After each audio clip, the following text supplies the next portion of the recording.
¿no? Ahora, cuando hemos comenzado a hablar de este tema al interior de la administración pública, respondiendo a la demanda de nuestros compatriotas, nos hemos encontrado que no todos están de acuerdo, y es normal. En una democracia siempre pasan estas cosas.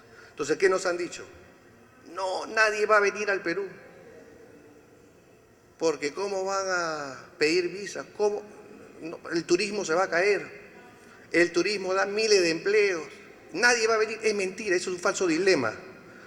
La gente va a seguir viniendo, pero lo que tenemos que tener es un sistema eficiente de entrega de visas, no complicarle las cosas a la gente.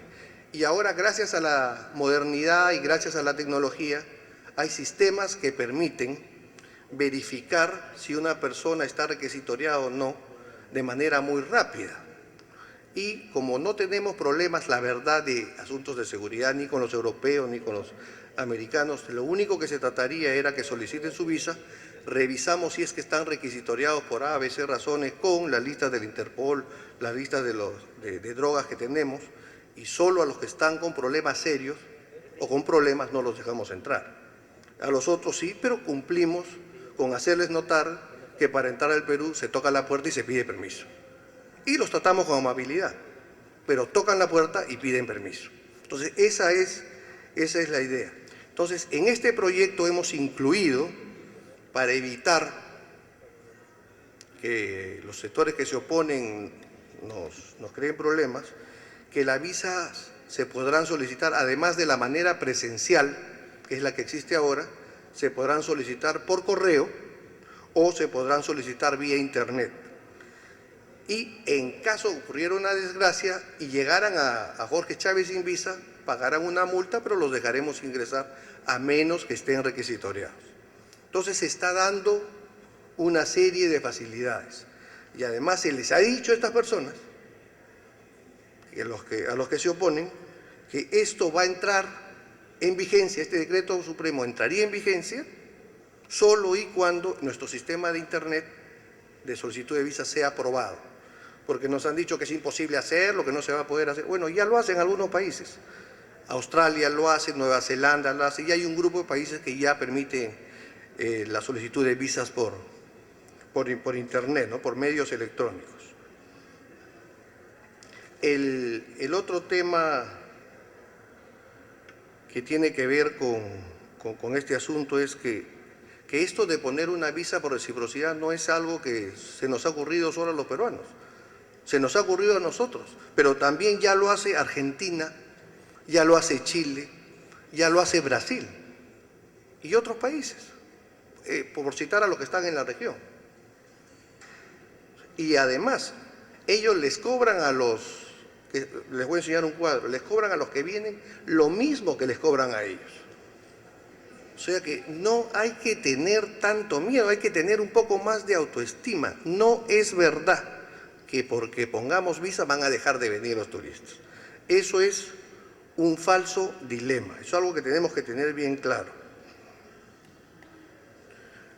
Hay estudios, innumerables estudios, que lo que dicen es que lo que determina el turismo hacia un país es la conectividad, es lo que hay que mostrar, las cosas, los atractivos turísticos, la seguridad. Eso afecta el turismo. No afecta el turismo que a uno le soliciten una visa, ¿no? Cuando hemos estudiado los casos de Argentina, de Brasil y de Chile, que ellos pusieron esta visa por reciprocidad, dijimos a ver cómo se movió el turismo. Y la verdad es que lo que los datos demuestran es que a veces el turismo sube, a veces baja, pero está más relacionado con la situación de crisis económica en algunos sitios que con otras cosas, ¿no? Con los ataques del 2011, por ejemplo, a Nueva York, bajó el turismo hacia los Estados Unidos. Con la crisis económica, el número de turistas europeos ha disminuido. Son otro tipo de factores los que determinan el turismo. Y aún poniendo la visa, por ejemplo, seguiríamos siendo uno de los países más baratos. Si ustedes ven esta lista que nos estamos comparando con Argentina, Chile, Brasil y Perú, que han puesto esta norma, tenemos que para entrar a Argentina hay que pagar $209 para los países que les piden visa a los argentinos, ¿no? Para entrar a Chile, $190, a Brasil, 196, y nosotros, aún con nuestra visa, sería $75. Entonces, no hay que ser tan temerosos, ¿no? Necesitamos, cuando la gente vive de rodillas, no puede ver muy lejos, hay que pararse para poder ver todo el paisaje. Es algo que los peruanos tenemos que comenzar a hacer, ¿no? Y hacernos sentir. Entonces, las críticas, para finalizar, porque no quiero alargar mucho. Bueno, nos dice que no van a venir turistas, ya me he referido un poco a eso. El turismo se ve afectado por razones de seguridad, por razones de infraestructura, por razones de conectividad, no porque un país pide visa, ¿no? Mucho menos va a afectar cuando estamos diciendo en este decreto supremo que vamos a otorgar nuevos mecanismos de entrega de visas fáciles, uno de ellos a través de la vía electrónica. El otro factor que es importante que se los diga porque nos lo han dicho es que con esa plata nos la vamos a quedar los diplomáticos. Me gustaría, pero no es así. Esa plata es para un fondo especial y ahí sí va a haber que hacer un ajuste en el decreto, pero una vez que se apruebe la norma, porque hasta el momento sí existe la posibilidad de que nosotros tengamos acceso a una parte de esto, pero en todo lo que se ha conversado con el canciller siempre ha quedado claro que si sale esta norma, esto es para crear el Fondo de Apoyo a las Comunidades Peruanas en el Exterior y para el trabajo consular. Entonces, eso es algo que cuando ustedes escuchen, con esta plata se van a quedar los diplomáticos, mentira, no es así y lo hemos dicho, ¿ya? Pero todavía seguimos en el debate.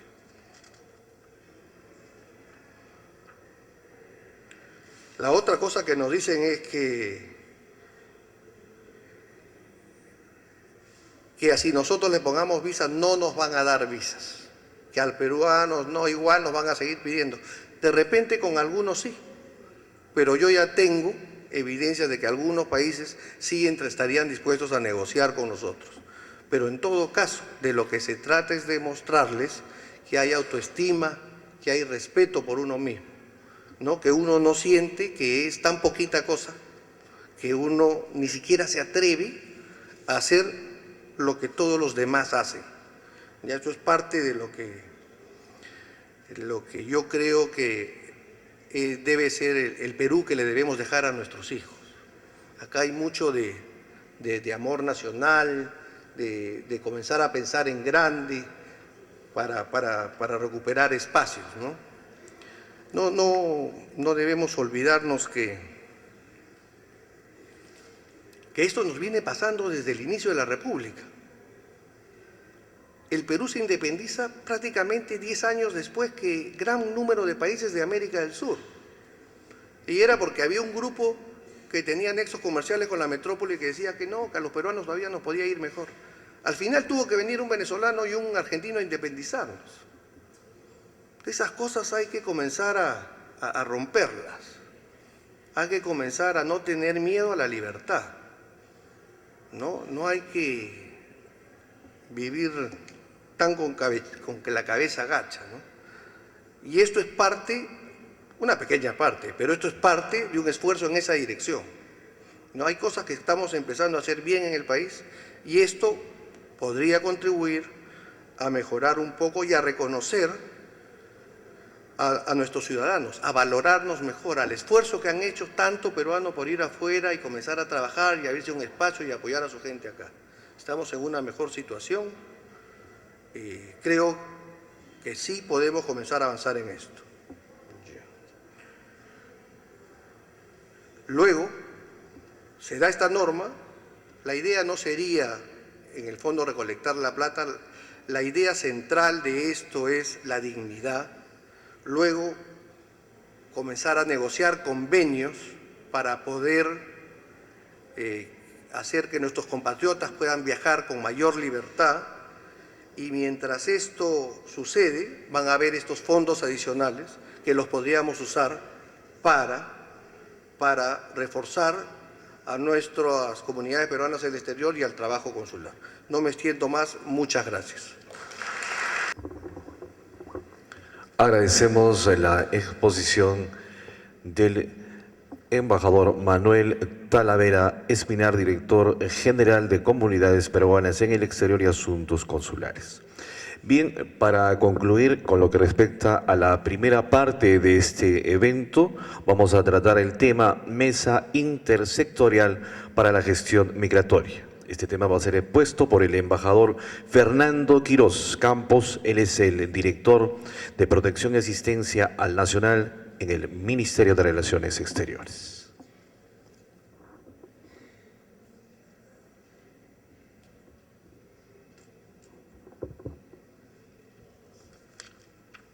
Buenos días, muchas gracias.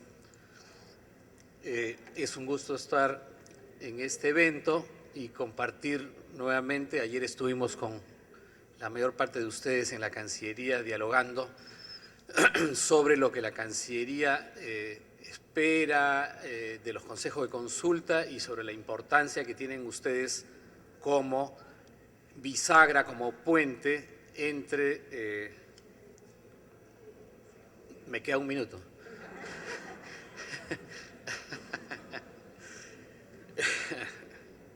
Son 12:30.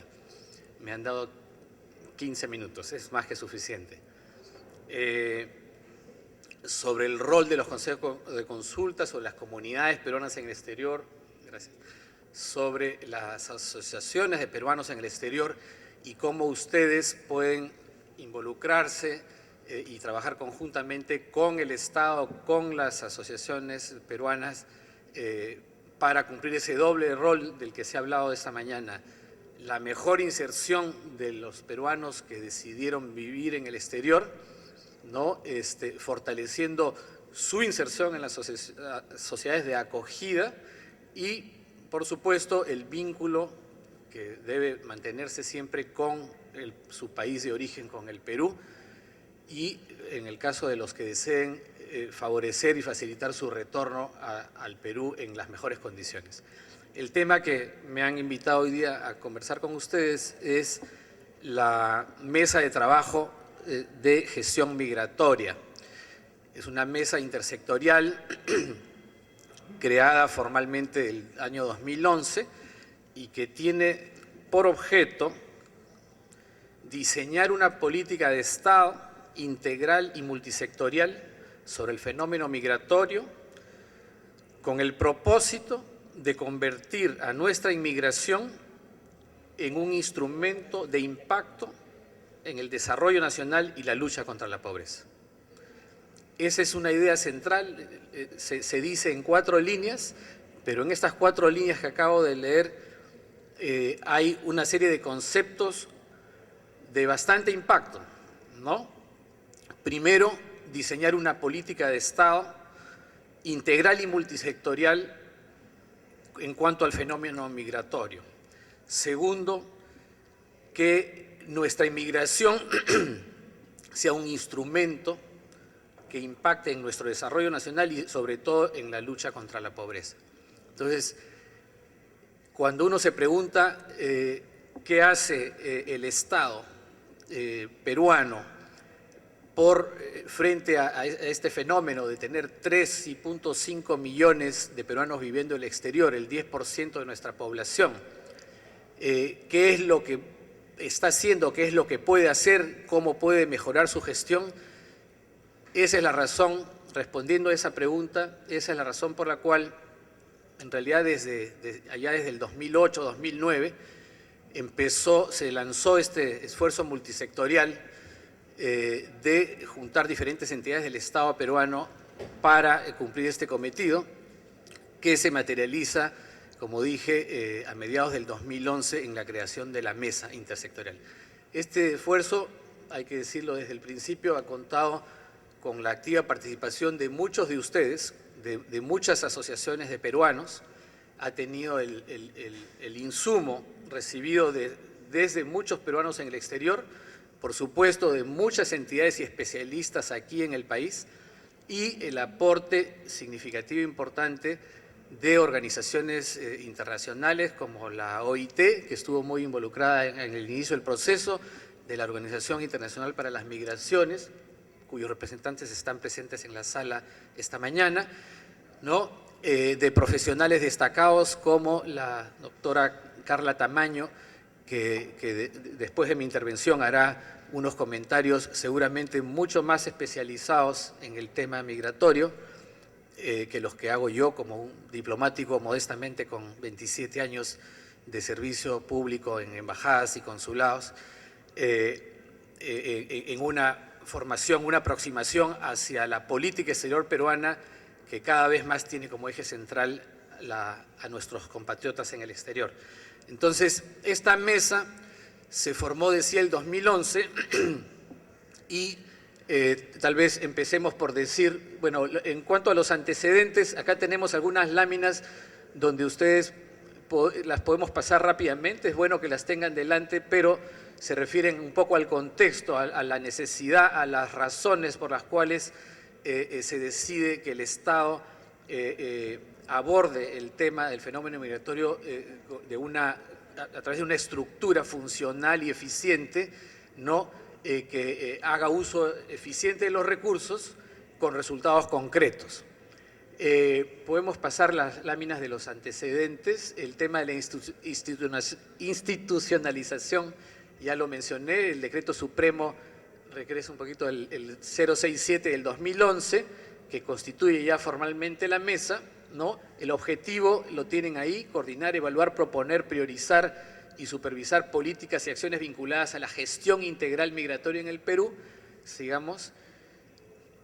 Estos son los sectores. De acuerdo al decreto supremo antes mencionado, la mesa estuvo integrada originalmente por 19 sectores, incluyen ministerios e instituciones públicas, ¿no? La Cancillería, la Presidencia del Consejo de Ministros, el Ministerio de Trabajo, Interior, Educación, Mujer y Poblaciones Vulnerables, Producción, Justicia y Derechos Humanos, Salud, el Ministerio Público, que no es un ministerio, ¿no? Es el cuerpo profesional de fiscales, la Superintendencia Nacional de Migraciones, la Oficina Nacional de Normalización Previsional, la ONP, muy importante en todo el tema de seguridad social y pensiones, la SUNAT, la Superintendencia de Banca y Seguros, nuevamente muy relevante por el tema que mencioné, el Instituto Nacional Penitenciario, porque hay muchas cosas que ver con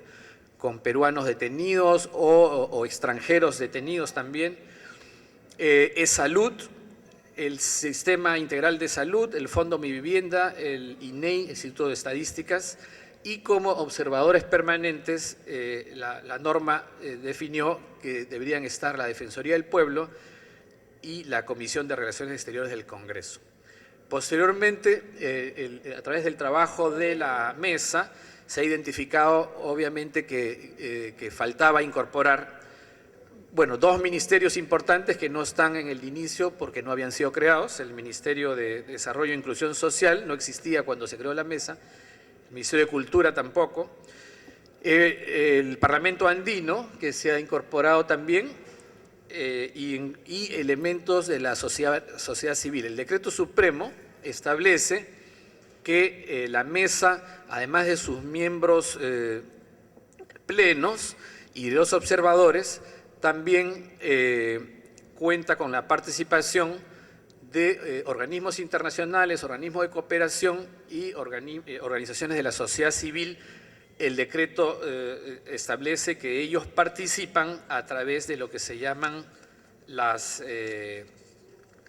lo que el decreto llama las comisiones, ¿no? Entonces, si vas un momentito, Rubén, a la lámina 21, tenemos ahí la Comisión Interagencial de Cooperación Internacional, que la integran la Agencia Peruana de Cooperación, el APSI, que es un organismo autónomo dependiente de Cancillería, la Organización Internacional del Trabajo, OIT, y la Organización Internacional para las Migraciones, OIM.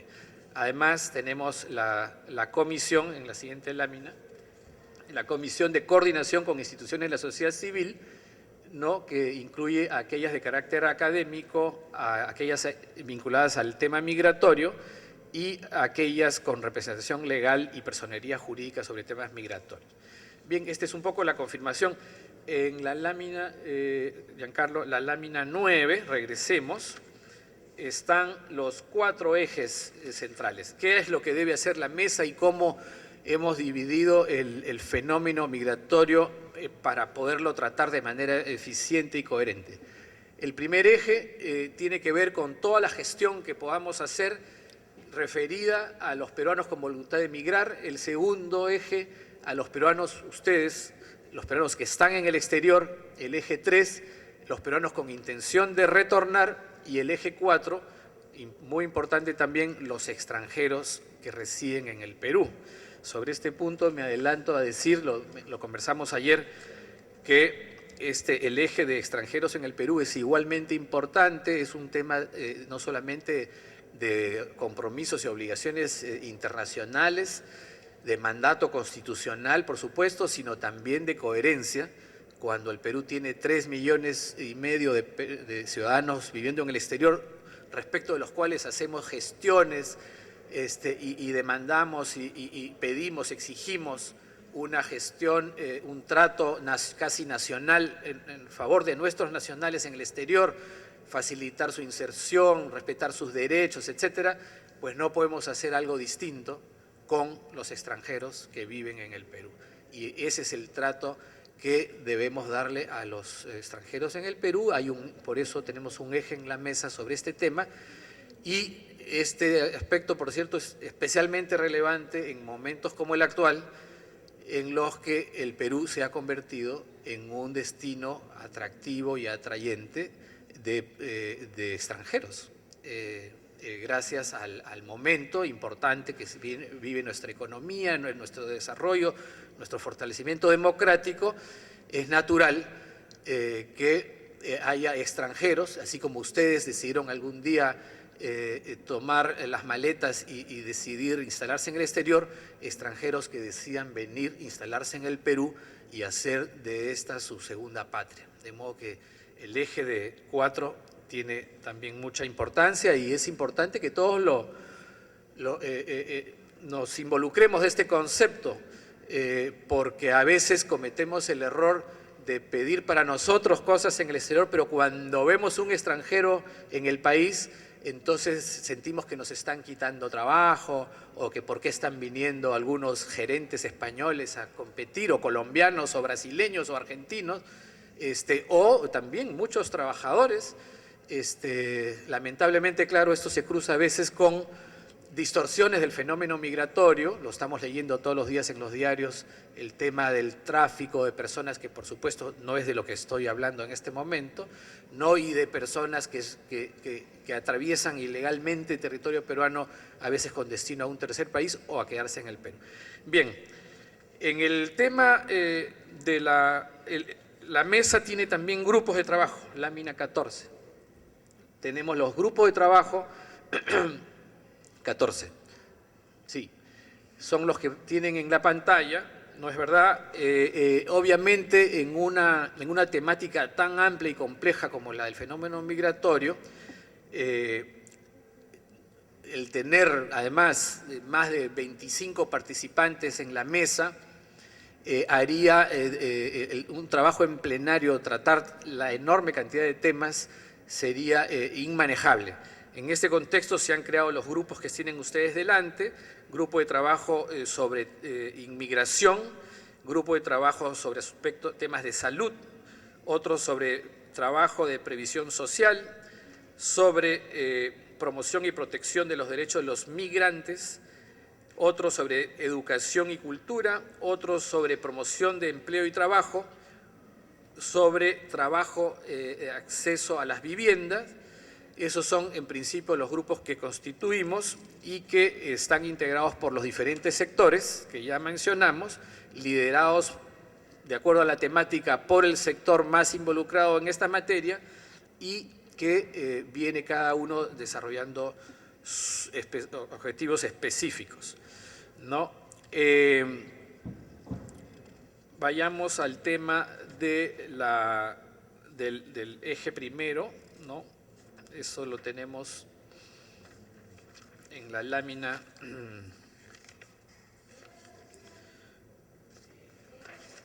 la lámina 10, Giancarlo. Simplemente esto es un poco lo que en el eje 1, cuando se trata de ver qué debemos, qué necesitamos hacer con relación al peruano que tiene voluntad de emigrar, bueno, acá hemos señalado 3 elementos centrales.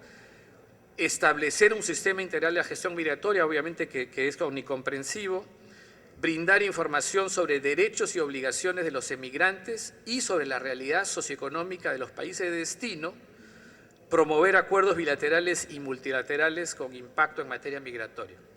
Obviamente es una labor importante, es hacer la tarea previa. Ojalá, seguramente dirán algunos de ustedes, antes de haber agarrado las maletas y haberse montado en el avión y haber llegado al país donde decidieron emigrar, ojalá alguien les hubiera dado el consejo oportuno, adecuado y les hubiera dicho, mira, si tú te estás yendo a Italia, ojo, en Italia son muy apreciados los peruanos porque que dan atención a ancianos o cuidan niños y ¿sabes qué? Antes de irte, lleva un curso ilustre, haz un diploma y ándate con ese diploma bajo el brazo y además de eso probablemente tómate un curso de italiano o ojo que esa es la normativa italiana, ten mucha atención en el tema de tus documentos claves que debes tener antes de emigrar. Por ejemplo, Estados Unidos, ustedes saben, licencia de conducir es fundamental en Estados Unidos y en muchos países. O sea, todo aquello que deberíamos hacer antes de tomar el camino de la emigración. En este tema hay trabajos muy importantes, los consulados, muchos de ellos en las páginas web han puesto información importante que debería ser leída antes de dejar